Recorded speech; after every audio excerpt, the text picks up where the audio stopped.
বিভিন্ন স্তরে বেসিক্যালি আমরা এমআইএস স্বাস্থ্য অধিদপ্তর পক্ষ থেকে ডিজিটালাইজেশন অনেকগুলো স্টেপ আমরা নিয়েছি। আমরা হসপিটাল অটোমেশনের কার্যক্রমটি বাই দিস স্টেপ আমাদের স্টার্ট হয়েছে। আর মাঠ পর্যায়ে আমাদের কর্মীদেরকে প্রশিক্ষিত করা হয়েছে যে হাউস হোল্ড লেভেলে খানা ভিত্তিক তথ্যগুলো কিন্তু ডিজিটাল প্রসেসে নেওয়া হচ্ছে। এসপিবি ক্যাম্পেইন করেছি আমরা 10 থেকে 14 বছর বয়সী কিশোরীদেরকে, সেটাও কিন্তু ডিজিটালাইজ প্রসেসে আমরা করেছি। এখন আসুন দেখি কিভাবে এই নতুন উদ্যোগগুলো বদলে দিচ্ছে আমাদের স্বাস্থ্য খাতের চিত্র।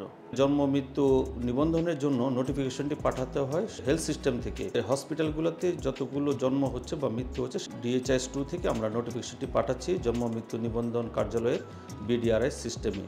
আমাদের হসপিটাল থেকে যে সমস্ত ইভেন্টগুলো হচ্ছে বিশেষ করে বার্থ অ্যান্ড ডেথ, এই নোটিফিকেশনটি ওই দিনই DHIS2 মাধ্যমে BDRS সিস্টেমে চলে যায়।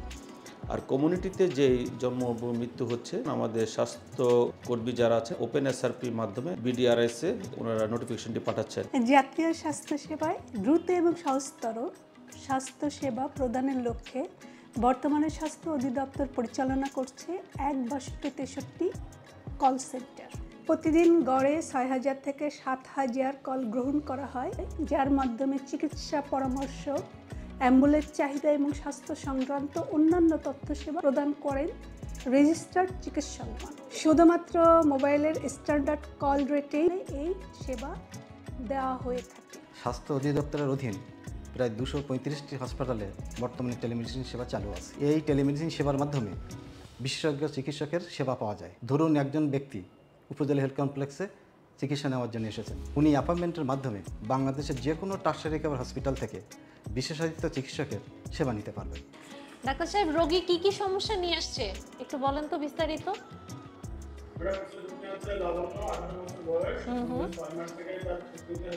আপনি তো ওষুধ খাওয়ার কথা বললেন, মুখে কোনো ক্রিম লাগায়নি এটার জন্য, ভালো হওয়ার জন্য?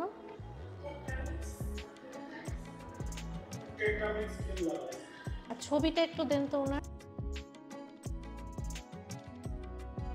ঠিক আছে, আমরা ওনার ডায়াগনোসিসটা রাখবো হচ্ছে টিনিয়া ফেসি। ছাত্র জনতার গণ অভ্যুত্থানে আহত ও শহীদদের সঠিক তালিকা প্রণয়নের জন্য প্রস্তুত করা হয়েছে একটি বিশেষ সফটওয়্যার। স্বাস্থ্য ও পরিবার কল্যাণ মন্ত্রণালয় এবং স্বাস্থ্য অধিদপ্তরের MIS বিভাগ এই উদ্যোগের নেতৃত্ব দিয়েছে। জেলা প্রশাসক ও সিভিল সার্জনের সমন্বয়ে গঠিত কমিটি প্রতিটি তথ্য যাচাই বাছাই করেছে। এখনও আহত ও নিহতের তথ্য প্রস্তুতের কার্যক্রম চলমান আছে, যাতে কারো ত্যাগের তথ্যে কোনো ভুল না থাকে। ওয়েবসাইটটি বাংলাদেশের ইতিহাস সংরক্ষণের একটি অনন্য মাইলফলক হয়ে থাকবে। আমাদের মাঠ পর্যায়ের কর্মীরা মূলত বাড়ি বাড়ি গিয়ে স্মার্ট হেলথ বিডি অ্যাপের মাধ্যমে গর্ভবতী মা এবং শিশুদের বিভিন্ন ধরনের স্বাস্থ্যের তথ্য যাচাই করে থাকে। তারা স্বাস্থ্য সংক্রান্ত নানাবিধ পরামর্শ প্রদান করে থাকেন এবং প্রয়োজন অনুযায়ী রোগীদের উপজেলা স্বাস্থ্য কমপ্লেক্সে রেফার করেন। এর মাধ্যমে স্বাস্থ্যসেবা আমরা মানুষের দোরগোড়ায় পৌঁছে দিচ্ছি, যার ফলে বাড়ছে স্বাস্থ্য সচেতনতা এবং কমছে স্বাস্থ্য ঝুঁকি। বায়োমেট্রিক অ্যাটেন্ডেন্স সিস্টেম একটি ডিজিটালাইজ সিস্টেম, যেখানে কেন্দ্র থেকে মাঠ পর্যায় পর্যন্ত সকল কর্মকর্তা কর্মচারীর অফিসে উপস্থিতি এবং প্রস্থানের সময় মনিটর করা যায়। দুই ধরনের বায়োমেট্রিক ডিভাইস রয়েছে, ফিঙ্গার বেসড এবং ফেস ডিটেকশন সিস্টেম। তবে এখন সকল প্রতিষ্ঠানেই ফেস ডিটেকশন বায়োমেট্রিক ডিভাইস প্রতিস্থাপনের কাজ চলমান রয়েছে। এই সিস্টেমের কল্যাণে অফিসে উপস্থিতির হিসাব হয়েছে আরও স্বচ্ছ এবং আধুনিক। স্বাস্থ্য অধিদপ্তরের MIS শাখা কর্তৃক বাস্তবায়নাধীন শেয়ারেবল হেলথ অ্যাকাউন্টের মূল আকর্ষণ হচ্ছে প্রত্যেকটি নাগরিককে একটি করে হেলথ আইডি প্রদান করা হবে এবং এই হেলথ আইডির মধ্যে নাগরিকের সকল চিকিৎসাগত তথ্য সংরক্ষিত থাকবে। এটা হচ্ছে আপনার এই যে কম্পিউটার প্রেসক্রিপশন।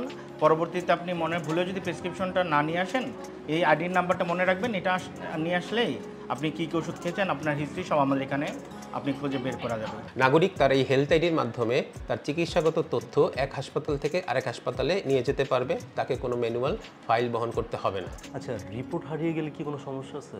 অটোমেশন আছে, এমন যে কোনো হসপিটাল থেকে আপনার এই প্রেসক্রিপশনটা যদি আপনি স্ক্যান করেন অথবা আপনার যে হেলথ আইডি কার্ড নাম্বার আছে ওটা স্ক্যান করলেও ডাক্তার আপনার রিপোর্টটা দেখতে পারবেন। এছাড়া টিকিট কাউন্টারের ভিড় কমানো এবং রোগীদের কষ্ট কমানোর জন্য অ্যাপয়েন্টমেন্ট নামক একটি নতুন সার্ভিস চালু করা হয়েছে, যাতে একজন নাগরিক বাসা থেকে নিজ মোবাইল অথবা কম্পিউটারের মাধ্যমে টিকিট করতে পারবে এবং অ্যাপয়েন্টমেন্ট নিতে পারবে। স্বাস্থ্য অধিদপ্তর স্বাস্থ্য সংক্রান্ত যাবতীয় কার্যাবলী নিয়ে প্রতি বছর বার্ষিক হেলথ বুলেটিন প্রকাশ করে থাকে। এই হেলথ বুলেটিন গণমাধ্যম কর্মী, গবেষক এবং যারা নীতি নির্ধারণী কাজের সাথে জড়িত তাদের কাছে খুবই জনপ্রিয়। বাংলাদেশের মানুষের মৃত্যুর কারণের তথ্য দুইভাবে সংগ্রহ করা হয়ে থাকে। একটি হচ্ছে হাসপাতাল থেকে, যা একজন রেজিস্টার্ড চিকিৎসক কর্তৃক IMCCD ফর্মের মাধ্যমে সরবরাহ করা হয়। আরেকটি হচ্ছে হাসপাতালের বাইরে অর্থাৎ কমিউনিটিতে মৃত্যু, যা একজন প্রশিক্ষিত স্বাস্থ্যকর্মী মৃত ব্যক্তির বাড়িতে গিয়ে তার নিকটতম আত্মীয়ের তথ্যের ভিত্তিতে প্রকৃত মৃত্যুর কারণের কাছাকাছি একটি কারণ নির্ধারণ করার চেষ্টা করে থাকেন। বারবার অটোপসি করতে হয় আর কি, এটা মৃত্যু অনুসন্ধান। এইভাবে সংগৃহীত তথ্যের মাধ্যমে একটি ডাটাবেস তৈরি হয়, যার মাধ্যমে নীতি নির্ধারণী পর্যায়ে সিদ্ধান্ত গ্রহণে সুবিধা হয়। বাংলাদেশের নাগরিকদের জন্য কোভিড-19 সময় থেকে শুরু করে সুরক্ষার মাধ্যমে যে কোভিড ভ্যাকসিনেশন ডিজিটালাইজেশনের কার্যক্রম শুরু হয়, পরবর্তীতে তা বাংলাদেশের সকল নাগরিকের জন্য সকল টিকার একটি প্ল্যাটফর্ম চালু করা হয়, সেটি ভ্যাক্স CPI নামে পরিচিত। এর মাধ্যমে বাংলাদেশের সকল নাগরিক তাদের টিকাদানের জন্য নিবন্ধন করতে পারবেন, অনলাইন থেকে টিকা কার্ড ডাউনলোড করতে পারবেন এবং যে সনদ ডাউনলোড করবেন তা দেশে ও বিদেশে যাচাইয়ের ব্যবস্থা রয়েছে। সুতরাং এর মাধ্যমে বাংলাদেশের সকল নাগরিক বাংলাদেশে ভ্যাকসিনেশনের ডিজিটালাইজেশনের সুবিধাপ্রাপ্ত হবেন। বর্তমানে স্বাস্থ্য অধিদপ্তরে একটি ডাটা সেন্টার আছে এবং এর একটা ডিজাস্টার রিকভারি সেন্টার খুলনায় অবস্থিত।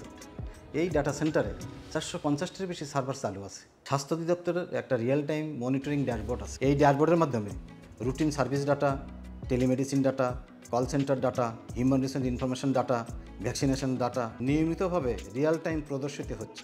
এটি নীতি নির্ধারকদের দ্রুত ও তথ্যভিত্তিক সিদ্ধান্ত গ্রহণে সহায়তা করছে।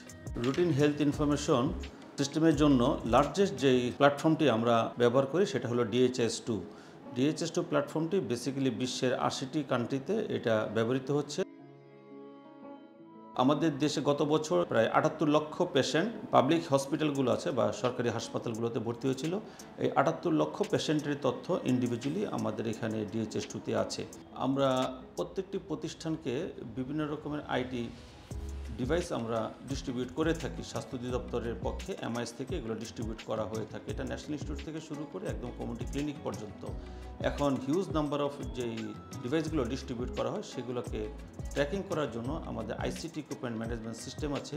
ওই সিস্টেমের মাধ্যমে আমরা এই ডিভাইসগুলো কার কাছে ডিস্ট্রিবিউট করা হচ্ছে তার HRS ID দিয়ে সেগুলোকে আমরা ট্র্যাক করতে পারি। স্বাস্থ্য ও পরিবার কল্যাণ মন্ত্রণালয় মানব সম্পদ ব্যবস্থাপনার কাজে HRIS সফটওয়্যারটি 2016 সাল থেকে ব্যবহার করে আসছে। এটি একটি অনলাইন প্ল্যাটফর্ম যার মাধ্যমে মানব সম্পদ ব্যবস্থাপনার বিভিন্ন কার্যক্রম যেমন আবেদন গ্রহণ ও নিষ্পত্তি, বদলি ও পদায়ন, পদোন্নতি সংক্রান্ত যাবতীয় কার্যক্রম সম্পন্ন হয়ে থাকে। এই সফটওয়্যারের মাধ্যমে রিয়েল টাইমে স্বাস্থ্য জনবল সংক্রান্ত যাবতীয় পরিসংখ্যান তৈরিতে রিপোর্ট প্রস্তুত করা হয়ে থাকে। জাতীয় দুর্যোগ, মহামারী বা অন্যান্য জরুরি পরিস্থিতিতে স্বাস্থ্য অধিদপ্তরের কন্ট্রোল রুম তথ্য উপাত্ত সংগ্রহ করে এবং তা পরবর্তীতে প্রেস রিলিজ আকারে প্রকাশ করে এবং ঊর্ধ্বতন কর্তৃপক্ষ সেই সকল তথ্য বিশ্লেষণ করে প্রয়োজনীয় পদক্ষেপ গ্রহণ করে। কোভিড, ডেঙ্গু, বন্যা, সাইক্লোন এবং অন্যান্য যে কোনো পরিস্থিতির প্রেস রিলিজ স্বাস্থ্য অধিদপ্তরের পক্ষে কন্ট্রোল রুম প্রকাশ করে থাকে। স্বাস্থ্যসেবা প্রদানকারী প্রতিষ্ঠানে জনগণের অভিজ্ঞতা ও মতামত সংগ্রহের লক্ষ্যে স্বাস্থ্য অধিদপ্তর পরিচালনা করছে GRS সিস্টেম। রোগী বা সেবা প্রার্থী ব্যক্তিরা মোবাইল SMS এর মাধ্যমে অভিযোগ বা প্রশংসাসূচক মন্তব্য জমা দিতে পারেন। MIS শাখার নির্ধারিত টিম প্রাপ্ত বার্তাসমূহ যাচাই করে দ্রুত সংশ্লিষ্ট কর্তৃপক্ষের দৃষ্টিগোচরে আনেন।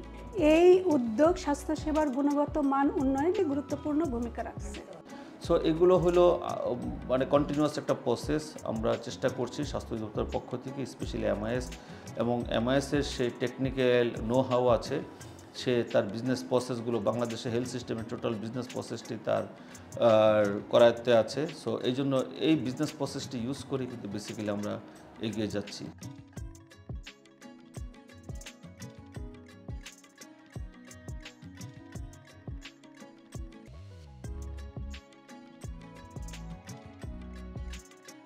আমার মনে হয় যে যদি আমরা এই ডিজিটালাইজেশন প্রসেস যদি আমরা আগাতে পারি তাহলে আমরা সুখী সমৃদ্ধ একটা বাংলাদেশ আমরা তৈরি করতে পারবো এবং বাংলাদেশের জনগণকে আমরা ডিজিটালাইজ প্রসেসে আমরা হেলথ কেয়ারটি আমরা প্রোভাইড করতে পারবো।